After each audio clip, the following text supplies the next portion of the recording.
Van Hoff factor क्या होता है?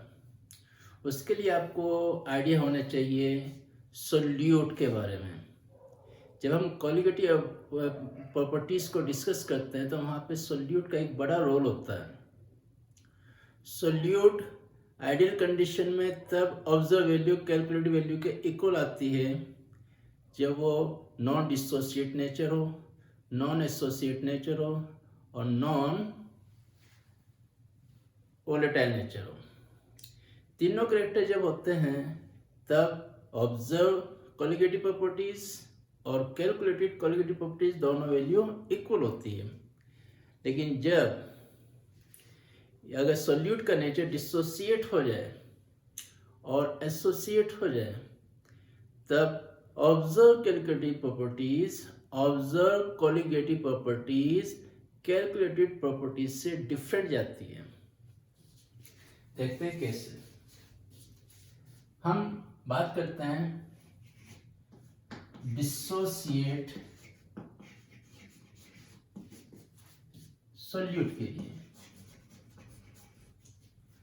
कोई भी सोल्यूट को जो डिसोसिएट नेचर को हम उसको AN से डिनोट करते हैं और ये ब्रेक होता है N आयंस में। यहाँ पे इलेक्ट्रोलाइट के लिए हम अलग टाइप का एक रिप्रेजेंटेशन ले रहे हैं। A नंबर ऑफ N, नीचे N आ जाते हैं पैरों में इसके, और जब ये डिसोसिएट होता है तो N नंबर ऑफ आयंस को रिप्रेजेंट करता है। N नंबर ऑफ आयंस को रिप्रेजेंट करता है। इनिशियली अगर ये 1 मोल हो और ये 0, after dissociation it becomes 1 minus alpha and value of A and alpha. Here alpha is degree of dissociation. Now Van Hoff factor I से इसको डिनोट करते हैं। ये होता है after number of total particles after phenomena dissociation का upon before dissociation number of particles. अब देखिए ये 1 माइनस अल्फा और ये n अल्फा, दोनों का सम करेंगे तो हो जाएगा 1 minus alpha plus n alpha. ये तो हो गया after number of particles. 1 plus 0 ये हो जाएगा इनिशियल। यहां पर आप अल्फा कॉमन ले लीजिएगा, n माइनस 1, ये आ जाता है van Hoff factor I equal to 1 plus alpha n minus 1। ये हमेशा याद रखना, जब भी हम डिग्री ऑफ डिसोसिएशन लेते हैं तो हमेशा 1 से इसको माइनस करते हैं। 1 0 1 माइनस अल्फा, स्टोइकियोमेट्री के अकॉर्डिंग ये यहाँ पे 1 अल्फा आएगा और ये n है तो ये n अल्फा हो जाएगा। तो I equal to 1 plus alpha n minus 1, ये हमारा एक फॉर्मूला मिलता है जो बहुत इंपॉर्टेंट है। अब देखिए हम इसको यूज कैसे करते हैं। I equal to 1 plus n minus 1 into alpha. n क्या है यहां पर, n number of ions. n क्या रहता है, नंबर ऑफ आयंस। जैसे NaCl के लिए n की वैल्यू 2 होगी, यहां पर 1 Na positive 1 Cl negative ion है। CaCl2 इसके लिए n की वैल्यू 3 होगी, 1 calcium ion 2 chloride ion, 1 calcium ion 2 chloride, total ion हो गए 3, n की वैल्यू 3 हो जाएगी। इसी तरह अगर K4 FeCN6 टाइप का कोई इलेक्ट्रोलाइट है, इससे मिलने वाले आयंस होते हैं 4 potassium ion, 1 complex ion FeCN6 4 negative. तो यहां पर n की जो वैल्यू हो जाएगी 4 + 1 5 होगी। बस आपने देखना है कि केटायंस के नंबर कितने हैं, एनायंस के नंबर कितने हैं, नंबर ऑफ आयंस देखने, उनका टोटल n हो जाता है। चलिए ऐसे आप n की वैल्यू यहाँ पे पुट करेंगे, i = 1 + n - अल्फा जब यूज करेंगे तो i की वैल्यू हमेशा 1 से ग्रेटर आएगी। डिसोसिएट नेचर का जब भी सॉल्यूट आप यूज करोगे i ऑलवेज ग्रेटर देन 1। अब i ग्रेटर देन 1 से हमें बेनिफिट क्या है, जब सॉल्यूट डिसोसिएट नेचर का हो तो जब उसको वाटर में डिसॉल्व करेंगे number of ions, number of solute particles increase होंगे। नंबर ऑफ पार्टिकल्स इंक्रीज होने से कोलिगेटिव प्रॉपर्टीज की जो भी वैल्यू होती है, 4 कोलिगेटिव प्रॉपर्टीज होती है, आपको पता होना चाहिए। RLVP relative lowering in vapour pressure, elevation boiling point, depression freezing point और ऑस्मोटिक प्रेशर, चारों वैल्यू इंक्रीज हो जाती है। जो कैलकुलेटेड वैल्यूज होती है उससे ज्यादा वैल्यू ऑब्जर्व कोलिगेटिव प्रॉपर्टीज की आती है, जो हम ऑब्जर्वेशन में लेते हैं। तो I जो होता है, ये तो आपने फॉर्मूले से देखा कैसे इसको कैलकुलेट करते हैं।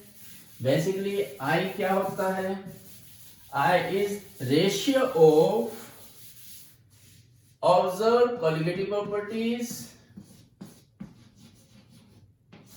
एंड कैलकुलेटेड कोलिगेटिव प्रॉपर्टीज, ये होता है I।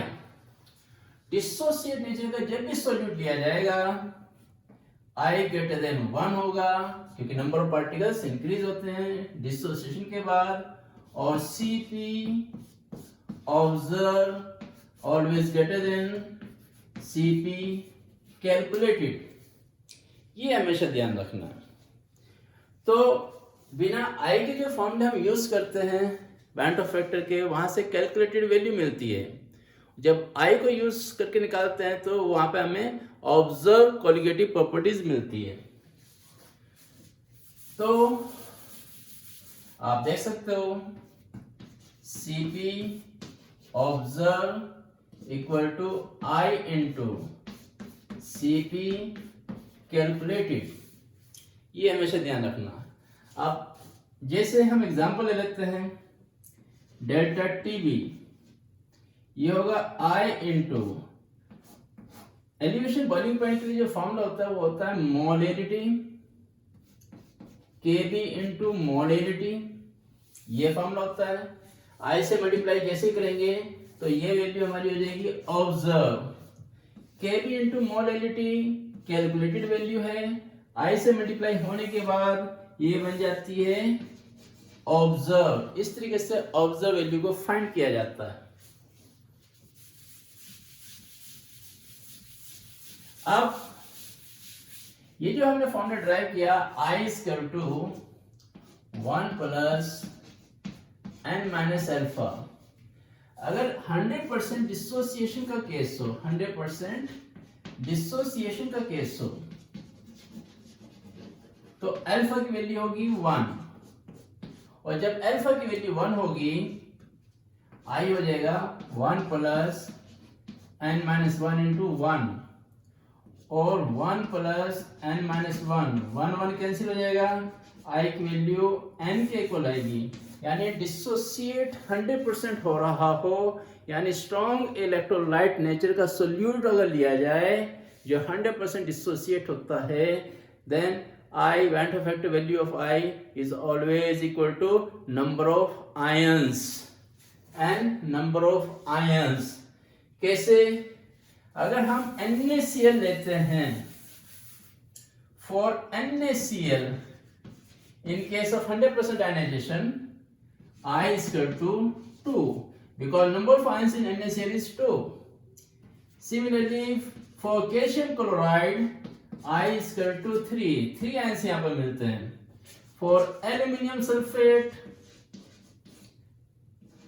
Al2SO4 whole thrice 2 aluminium ion मिलेंगे, 3 SO4 आयन मिलेंगे, टोटल आयंस हो जाएंगे 5, I की वैल्यू बन जाएगी 5। और ये बात ध्यान रखना, सोडियम पोटेशियम के नॉर्मली जो इलेक्ट्रोलाइट होते हैं वो 100% डिसोसिएट नेचर के होते हैं।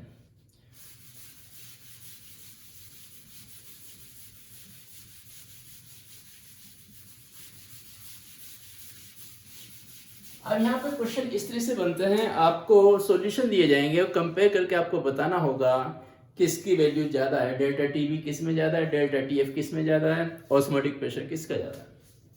तो बड़ा आसान है। तो जब भी आप सीपी की वैल्यू निकालोगे तो सीपी वैल्यू जो ऑब्जर्व होगी वो I into M van of factor into molality इस पे डिपेंड करेगी। More the value of I into M more is the colligative properties. Observe colligative properties कैसे? 0.1 m NaCl, 0.2 m NaCl, 0.2 m CaCl2। अगर तीनों के delta TB को हमें find out करना है, डेल्टा टीबी की वैल्यू को कंपेयर करना है किसकी ज्यादा है किसकी कम है, तो डेल्टा टीबी यहाँ पे डेल्टा प्रोपोर्शनल होगी 0.1 होगी मोलैलिटी, पॉइंट ऑफ फैक्टर हो गया 2। सेकंड केस में मोलैलिटी 0.2 एन फैक्टर 2 और थर्ड केस में मोलैलिटी 0.2 एन फैक्टर 3। तो ये वैल्यू 0.2 हुई, ये 0.4, ये 0.6। तो more the value of Im, more is the observed colligative properties।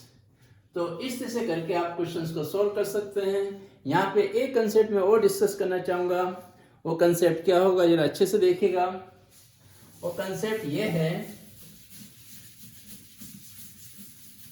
Boiling point elevate होता है, so more the value of I into m want to factor into concentration, more is delta TB, more delta TB, more is boiling point।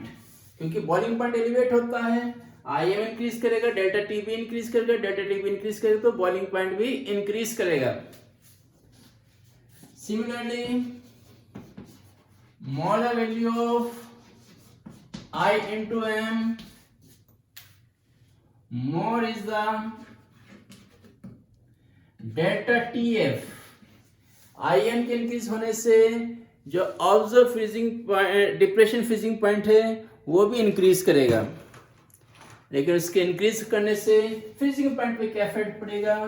Freezing point decrease करेगा। ऐसा क्यों? क्योंकि freezing point में depression होता है। जब डेल्टा टीएफ इंक्रीज करता है तो टीएफ हमेशा डिक्रीज करता है। इसी तरह I इंटू एम या I इंटू मोलैलिटी, यहाँ पे मोलैलिटी यूज करते हैं ऑस्मोटिक प्रेशर में, तब पाई की वैल्यू इंक्रीज करेगी। और एक स्पेशल केस है RLVP, P not minus P upon P not. ये जो relative lowering in vapour pressure है इसकी वैल्यू इंक्रीज होती है I इंटू एम से, लेकिन I इंटू एम से अगर relative lowering vapour pressure increase हो रहा है ये तभी पॉसिबल है जब vapour pressure of solution decreases. जब सॉल्यूशन का वेपर प्रेशर डिक्रीजेस होता है तभी relative lowering vapour pressure increase होता है। तो आप यहाँ पे फ्रीजिंग पॉइंट और RLVP में अपोजिट देखोगे कि I इंटू एम इंक्रीज होने से डेल्टा TF इंक्रीज होता है, फ्रीजिंग पॉइंट डिक्रीज होता है। I इंटू एम इंक्रीज होने से relative lowering in vapour pressure increase होता है, लेकिन vapour pressure of solution decrease. तो ये बहुत ही इंपॉर्टेंट कंसेप्ट है, इससे आपके ऑब्जेक्टिव क्वेश्चंस भी सॉल्व हो जाएंगे। जब कंपेयर कर पूछे जाते हैं किसका बॉइलिंग पॉइंट कम है किसका ज़्यादा है, किसका फ्रीजिंग पॉइंट कम है किसका ज़्यादा है, किसका वेपर प्रेशर कम है किसका ज़्यादा है, more the I into M, more the value of observe colligative properties. Okay.